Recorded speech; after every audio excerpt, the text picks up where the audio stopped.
जैसे को तैसा गांव की नैतिक कहानी। एक समय की बात है, एक छोटे से गांव में रघु नाम का एक किसान रहता था। रघु बहुत मेहनती था, लेकिन उसका पड़ोसी श्याम बहुत आलसी और चालाक था। श्याम हमेशा रघु को परेशान करता और उसकी मेहनत का फायदा उठाने की कोशिश करता। श्याम को आदत थी कि वह रात के समय रघु के खेत में घुसकर उसकी फसल चोरी कर लेता। रघु ये जानता था, लेकिन उसने कभी श्याम को रंगे हाथों पकड़ने की कोशिश नहीं की।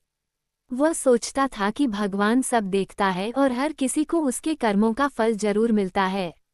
एक दिन रघु ने सोचा कि अब श्याम को सबक सिखाने का समय आ गया है। उसने अपने खेत के किनारे एक गड्ढा खोदकर उसमें कांटेदार झाड़ियों से ढक दिया। उसने सोचा कि यदि श्याम फिर से चोरी करने आएगा तो वह इस गड्ढे में गिर जाएगा। रात के समय श्याम हमेशा की तरह चोरी करने आया। उसने सोचा कि रघु सो रहा होगा और वह चुपचाप खेत में घुस गया। जैसे ही वह खेत में अंदर बढ़ा, उसका पैर गड्ढे में चला गया और वह कांटों में फंस गया। वह दर्द से चिल्लाने लगा।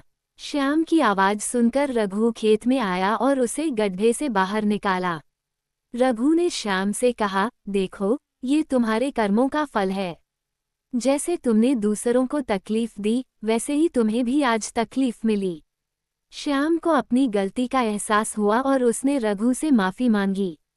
उसने वादा किया कि अब वह ईमानदारी से जीवन जिएगा और कभी किसी का नुकसान नहीं करेगा। कहानी की शिक्षा। जैसे को तैसा, जैसा हम दूसरों के साथ करते हैं, वैसा ही हमारे साथ भी होता है।